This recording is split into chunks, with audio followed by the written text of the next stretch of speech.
السلام علیکم ورحمۃ اللہ وبرکاتہ۔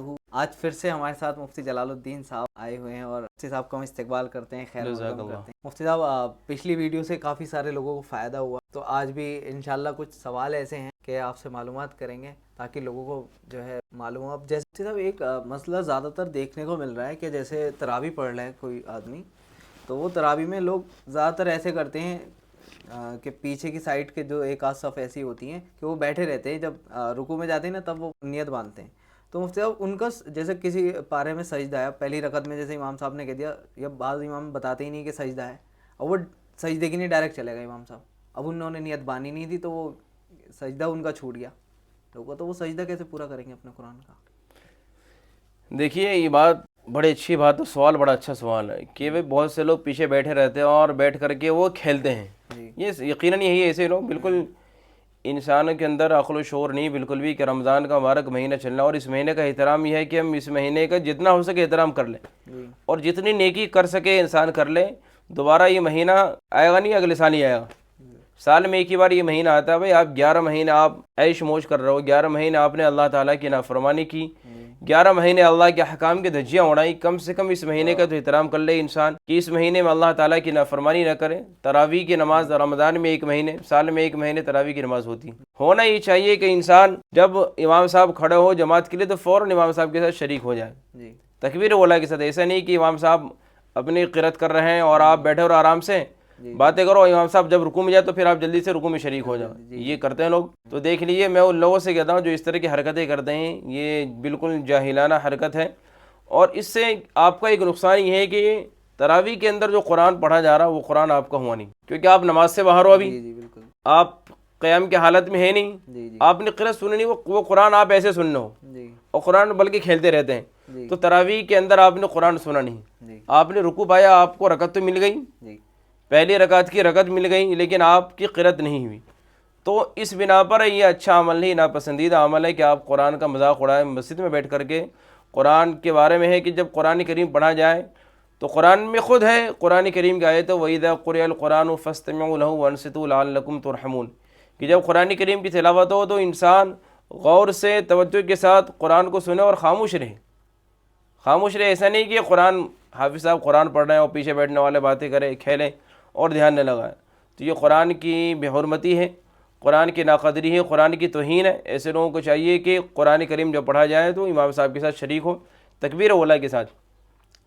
اب مسئلہ یہ ہے کہ سجدے سے کا مسئلہ، وہ سجدے تلاوت کا مسئلہ، کہ امام صاحب سجدے تلاوت کر کے سجدے میں چلے گئے، تو وہ اگر انہوں نے سجدے کی آیت سنی ہے، بات تو اسے پتہ ہی نہیں ہے بہت سے لوگ، اگر سجدے کی آیت سنی ہے انہوں نے تو پھر سجدہ ان پر واجب ہے، وہ بعد میں سجدہ کرے، وہ نماز سے باہر ہو وہ انسان، تو سجدہ کرنا واجب ہے۔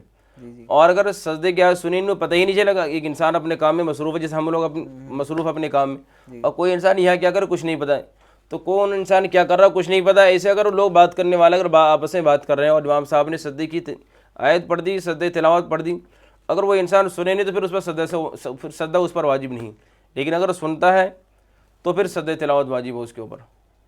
جزاک اللہ۔ اچھا مفتی صاحب، ایک چیز کل میں نے خود دیکھی کہ بہت افسوس ہوا دیکھ کر، تو میں چاہتا تو میں خود ویڈیو بناتا، لیکن میں نے دل گوارا نہیں کرا، میں نے سوچا کہ آپ سے ہی میں جو ہے لوگوں تک وہ میسیج پہنچواؤں گا کہ مفتی صاحب میں نے دیکھا کہ آئی پی ایل جیسے کہ چل رہے ہیں تو تراویح میں میری برابر میں ایک لڑکا کھڑا تھا، بیٹھا تھا، تو وہ میں نے جیسے نیت باندھنے کی نہیں گئے نا، اس نے اپنا موبائل نکالا اور موبائل نکال کے وہ آئی پی ایل کا وہ چیک کر رہا تھا اسکور۔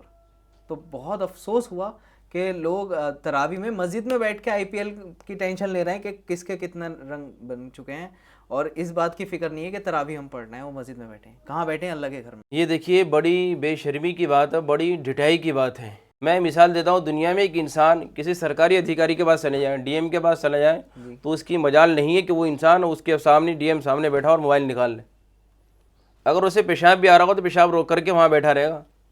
جی بالکل۔ لیکن اللہ رب العالمین جو سارے حاکموں سے بڑھ کر حاکم ہیں، جن کے سامنے کسی کی کوئی حیثیت نہیں، کسی کی کوئی اوقات نہیں، جو سارے بادشاہوں سے بڑھ کر کے ہیں، اور جو علام الغیوب، جو سب کچھ ہے، جو جبار بھی ہے، جو قہار بھی ہے، اس کے سامنے انسان اس کے گھر میں یہ ڈٹائی کرے، یہ جرأت کرے، تو وہ ایسے لوگوں کو تو پھر اس کی جرأت پر کیا کہیں، الفاظ نہیں ایسے لوگوں کی جرأت پر کہ اس کے اندر ہمت کہاں سے آ گئی کہ اللہ کے سامنے اللہ کے گھر میں مسجد میں رمضان کے مہینے میں جماعت تیار ہے، جماعت کھڑی ہے نماز کے لیے، اور اس کے بعد وہ ایسی حرکت کریں تو یقیناً یہ بڑی بے شرمی بے غیرتی کی بات ہے، جہالت کی بات ہے۔ اللہ کے رسول علیہ الصلاۃ والسلام کی حدیث ہے کہ جب قرآن کریم جب اللہ کی عبادت کرو تو، اور یہ بلکہ حدیث قدسی ہے کہ یہ جب عبادت کرو تو یہ سمجھو کہ میں اللہ کو دیکھ رہا ہوں۔ جب بندگی کرو تو ان تعبد اللہ کانک تراہ فإن لم تکن تراہ فإنہ یراک، کہ جب تم عبادت کرو نماز پڑھو تو یہ سمجھو کہ میں اللہ کو دیکھ رہا ہوں۔ لیکن اگر یہ صفت کسی کے اندر پیدا نہ ہو تو کم سے کم انسان یہ سمجھے کہ میرا اللہ تو مجھے ضرور دیکھ رہا ہے، میرا اللہ تو ضرور دیکھ رہا ہے، اس سے تو کوئی چیز چھپی ہوئی نہیں ہے۔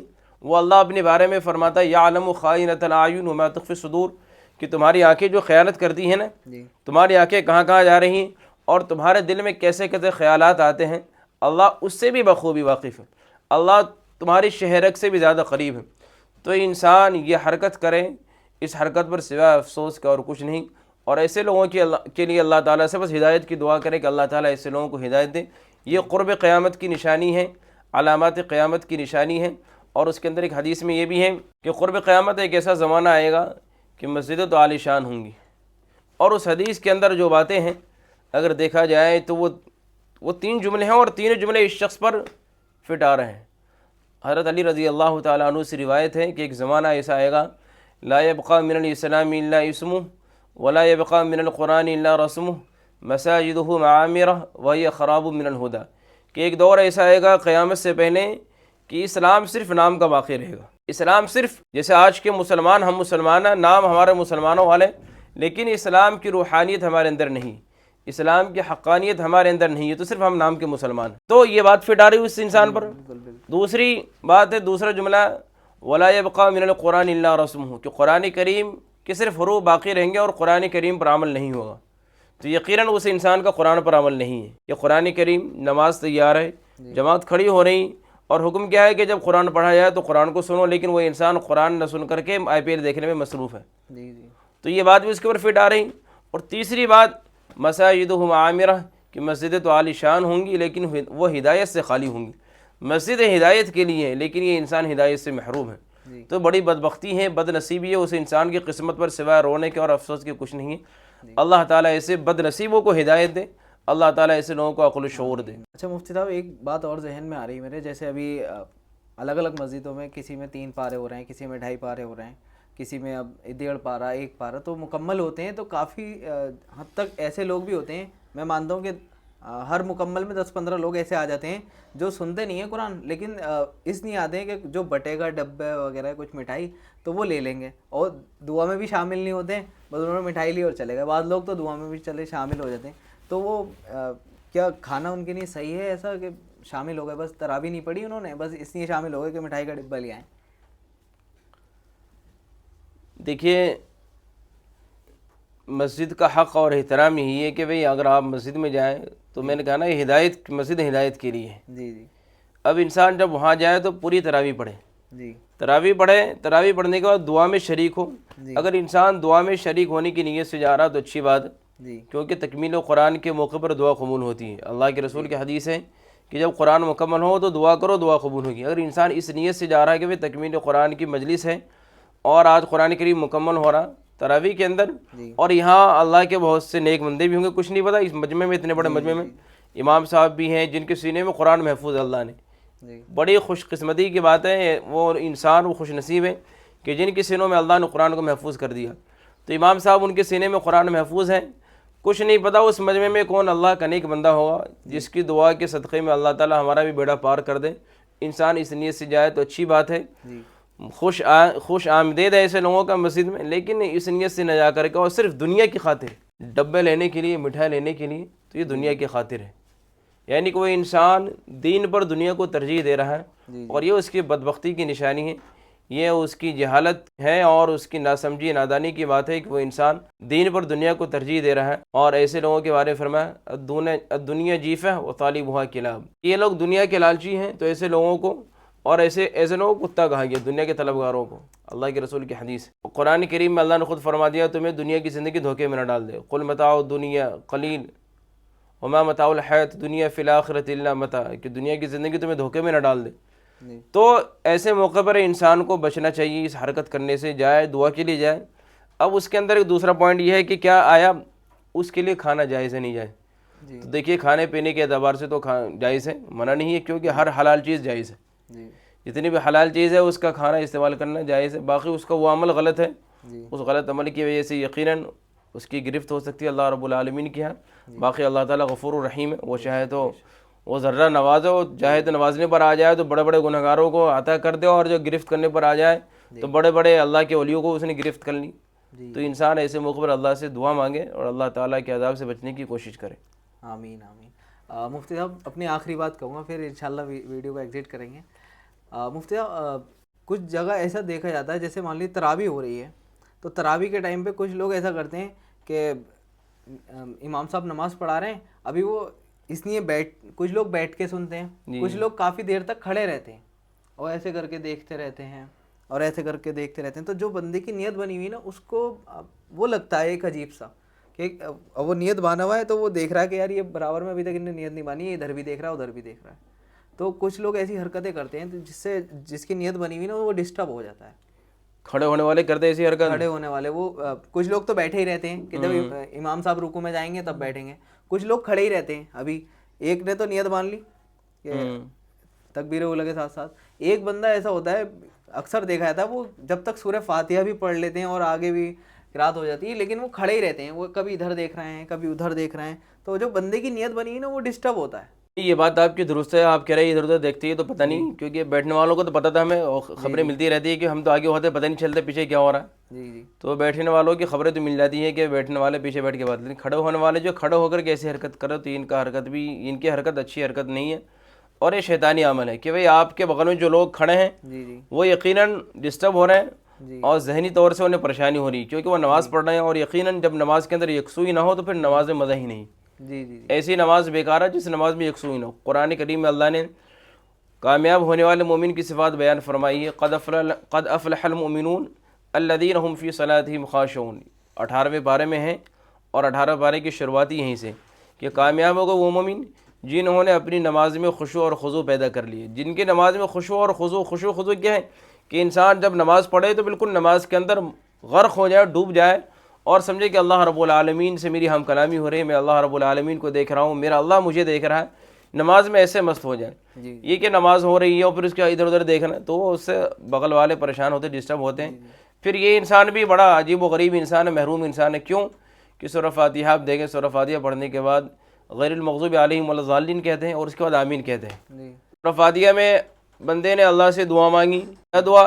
اے اللہ ہمیں سیدھا راستہ دکھلا دے اور ان لوگوں کا راستہ جن پر تیرا انعام ہوا، نہ کہ ان لوگوں کا راستہ جن پر تیرا غضب نازل ہوا، جو لوگ گمراہ ہو گئے.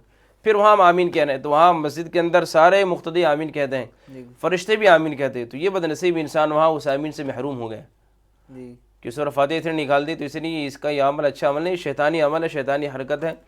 ایسے حرکت کرنے والوں کو بھی بچنا چاہیے. اور بھائی جب تکبیر اولیٰ سے نماز پڑھنے کا مزہ ہی کچھ اور، تکبیر اولیٰ پر ثواب زیادہ ہے. وہی میں کہتا ہوں کہ پھر آپ کی قرأت رہ گئی سورہ فاتحہ آپ نے چھوڑ دیا یا قرآن کریم کا کچھ حصہ چھوڑ دیا، نماز پا لی، اپنے رکعت پا لی، لیکن قرآن کو حصہ آپ کے رہ گئے.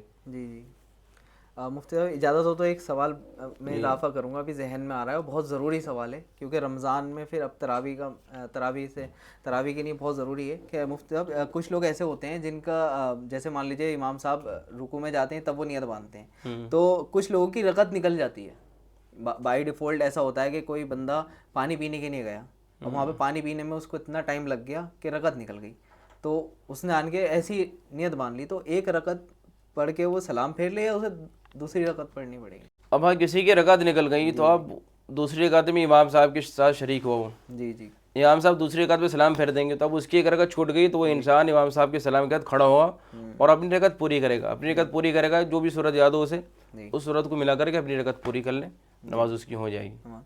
جزاک اللہ خیر. یہ سوال میں نے اس لیے رکھا تاکہ ایک ویڈیو جو ہے پہنچ جائے، تاکہ کچھ لوگ ایسا کرتے ہیں کہ ان کی ایک رکعت نکل جاتی ہے نا تو وہ سوچتے ہیں کہ کوئی مسئلہ نہیں ہے، تو تراویح ہے، نماز تھوڑی نا ہے، دوسری بھی نکال دیتے ہیں. اور کچھ لوگ تو ایسے ہوتے ہیں کہ ارے نکل گئے اب تو بیٹھے رہے، چلو کوئی بات نہیں. کچھ لوگ تو ایسے ہوتے ہیں، کچھ تو چلو پڑھ ہی لیتے ہیں، کچھ لوگ تو ایک کو بھی چھوڑ دیتے ہیں، اب تو نکل گئے اب کیا کر سکتے ہیں.